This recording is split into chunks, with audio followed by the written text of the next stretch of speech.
আসসালামু আলাইকুম। আজকে আমি আপনাদেরকে চমৎকার একটা রেসিপি শেয়ার করব। এটা হচ্ছে হেলদি একটা chicken recipe, pepper chicken recipe. এটা খুবই চমৎকার, বিভিন্ন ধরনের কালারফুল ভেজিটেবল থাকে এবং এটা খুবই হেলদি একটা আইটেম। সো দেরি না করে শুরু করছি আজকের ভিডিও। এই চিকেনটা ম্যারিনেশন করব। আর চিকেন আমি নিয়েছি দুইটা ব্রেস্ট পিস, আর একেবারে বড় সাইজের না, একেবারে ছোট সাইজের না, মিডিয়াম সাইজের দুইটা চিকেন ব্রেস্ট পিস নিয়েছি। দুইটার ওজন প্রায় 250 গ্রামের মতো। আর এটা ম্যারিনেশন করব খুবই সহজ ইনগ্রিডিয়েন্টসগুলো দিয়ে। আপনারা অনেকেই কিছু ইনগ্রিডিয়েন্টসের সাথে পরিচিত, আবার পরিচিত না। আমি সবগুলো ইনগ্রিডিয়েন্টসের সাথে পরিচয় করিয়ে দেওয়ার চেষ্টা করব। এখানে আমি অল্প একটু লবণ দিয়েছি, লবণটা পরিমাণ মতো। আর একটু কালো গোলমরিচটা আমি একটু পরিমাণে বেশি দিচ্ছি, কারণ এটা পেপারি একটা টেস্ট আসবে, গোলমরিচের একটা জাল আসবে, গোলমরিচের একটা টেস্ট আসবে। এখানে প্রায় 1 টিস্পুনের মতো কালো গোলমরিচ দিয়েছি। এখানে হাফ টেবিল স্পুন আমি কার্জন স্পাইসি দিচ্ছি। কার্জন স্পাইসি আমরা অনেকেই এটার সাথে পরিচিত না, বাট আমি কমেন্টস বক্সে দিয়ে দেবো কার্জন স্পাইসি কীভাবে তৈরি করতে হয় বা কোথায় পাওয়া যায়। এটা অ্যাভেলেবেল আছে বাংলাদেশে। সো কার্জন স্পাইসি দিয়েছি আমি হাফ টেবিল স্পুন। এখানে আমি একটু পাপরিকা পাউডার দিচ্ছি। আপনারা চাইলে এখানে মরিচের গুঁড়ো ইউজ করতে পারেন, কোনো অসুবিধা নেই।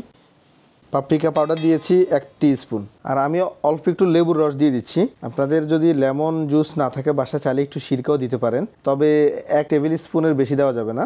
আর লেবুর রস দিলে হচ্ছে আপনার ছোট একটা লেবুর জাস্ট এক পাশ থেকে অল্প একটু দিবেন। আমার এই লেবুটা অনেক বড় সাইজ ছিল, আমি অল্প একটু লেবুর রস দিয়েছি। প্রায় টেবিল স্পুনে যদি মেপে নেই তাহলে হাফ টেবিল স্পুনের মতো লেমন জুস দিয়েছি। আর এখানে একটু অলিভ অয়েল দিচ্ছি। আপনারা চাইলে সয়াবিন তেলও ইউজ করতে পারেন, বাট অলিভ অয়েল যেহেতু হেলদি এই জন্য আমি অলিভ অয়েল দিচ্ছি। তারপর এটা মাখিয়ে নিচ্ছি। আচ্ছা, এই চিকেনটা মাখানোর পর অন্তত 15 মিনিট রেখে দিবেন। যদি আধা ঘন্টা রেখে দিতে পারেন সেক্ষেত্রে বেটার একটা রেজাল্ট পাবেন। আমি সাজেস্ট করবো অ্যাটলিস্ট 15 মিনিট রেখে দেওয়ার জন্য, এতে করে ভিতরে মশলাটা সুন্দর মতো যাবে, ফ্লেভারটা অনেক সুন্দর হবে। ওকে, আমি এটা 15 মিনিটের জন্য রেখে দিচ্ছি। যেহেতু এই খাবারটা অনেকটা হেলদি খাবার, এই জন্য আমি চিকেনের ভিতরে যে তেলটা আছে সেই তেলটা ইউজ করবো, সেই অলিভ অয়েলটে। এক্সট্রা অলিভ অয়েল ইউজ করবো না। আর এটা যতটুকু কম তেল দিয়ে রান্না করা যায়, ফ্রাই প্যানটাকে ভালো করে হিট আপ করে নেবেন। অলরেডি চমৎকার একটা ফ্লেভার চলে আসছে, কারণ এখানে যে কাজুন স্পাইসিটা আছে এটার ফ্লেভারটা অনেক সুন্দর। চিকেন এক পাশ হয়ে গেলে আরেক পাশটা এইভাবে ঘুরিয়ে দিতে হবে। চিকেনটা মিডিয়াম কুক করে জাস্ট হালকা একটু সিল করে তারপর চিকেনটা তুলে নেব।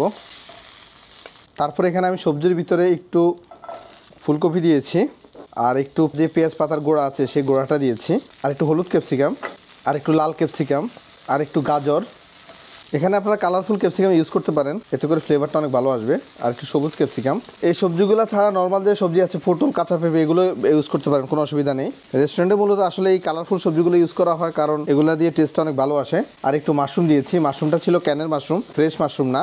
আপনারা চেষ্টা করবেন যে ফ্রেশ মাশরুমটা দেওয়ার জন্য, এতে করে পুষ্টিগুণ অনেক ভালো পাবেন। আমি আগে বলেছি এই রেসিপিতে অনেক গোলমরিচটা বেশি দিতে হবে, কারণ এটার গোলমরিচের মেন ফ্লেভার। পেপার চিকেন এবং পেপার ভেজিটেবল দুইটাই পেপারের গোলমরিচের যে ফ্লেভারটা সেটা পাবেন। ব্যাস, তারপরে চিকেনগুলো উপরে দিয়ে দিবেন। আচ্ছা, তারপর আমি অল্প একটু পানি দিব, তবে যে বলটা চিকেন ম্যারিনেশন করেছি সেম ওই বলে যে গ্রেভি আছে, গ্রেভির পানিটা দিয়ে দিচ্ছি। আমি একটু পানি অ্যাড করে দিয়েছি শুধু। ব্যাস, দেন আমি ঢাকনা দিয়ে 15 মিনিটের মতো রেখে দেবো। এই চিকেনটা যখন আপনার ঢাকনা দিয়ে রাখবেন তখন চুলার হিট কিন্তু একেবারে কম রাখবেন, এবং এই সময়টা অতিরিক্ত হিট দেওয়া যাবে না, কারণ পানিটা তখন শুকিয়ে যাবে। এই স্লো হিটে 15 মিনিটের মতো চিকেনটা ঢাকনা দিয়ে রাখবেন। ওয়াও, 15 মিনিট পর তুলছি আমি। একেবারেই ভেজিটেবলগুলো মোটামুটি শুকিয়ে গিয়েছে, কালারটাও চমৎকার আসছে, ফ্লেভারটাও সুন্দর আসছে। আমি জাস্ট চিকেনগুলো আলাদা করে নিচ্ছি। আর এখানে আমি অল্প একটু ধনিয়া পাতা ইউজ করব। আপনারা চাইলে পাঁচলি পাতাও ইউজ করতে পারেন, কোনো অসুবিধা নেই। আমি জাস্ট অল্প একটু ধনিয়া পাতা ইউজ করতেছি। উফ, এক্সিলেন্ট ফ্লেভার। ব্যাস, আমার চিকেনটা হয়ে গিয়েছে। আমি এখন প্লেটিং করতেছি। আমি চিকেনগুলো স্লাইস করে নিচ্ছি। চিকেনটা একেবারে সফট হয়ে গেছে, আমি জাস্ট পাতলা করে স্লাইস করে নিয়েছি। এখন অনেকের প্রশ্ন যে আগে স্লাইস করলে সমস্যাটা কোথায়? আগে স্লাইস করলে ভিতরে মশলাটা অনেক বেশি ঢুকে যাবে, আর যারা মূলত হচ্ছে মশলাটা একটু কম খাওয়া পছন্দ করে, চিকেনের ফ্লেভারটা নিতে চায়, তাদের জন্য এই পদ্ধতিটা। জাস্ট উপরে হালকা স্পাইসি থাকবে, ভিতরে একেবারে প্রপার চিকেনের ফ্লেভার পাবে। আমি প্লেটিংয়ে প্রথমে চিকেনটা দিয়ে দিচ্ছি, তারপর সবজিগুলো। সবজির পরিমাণটা একটু বেশি, আমি একটু ট্রাই করে দেখি।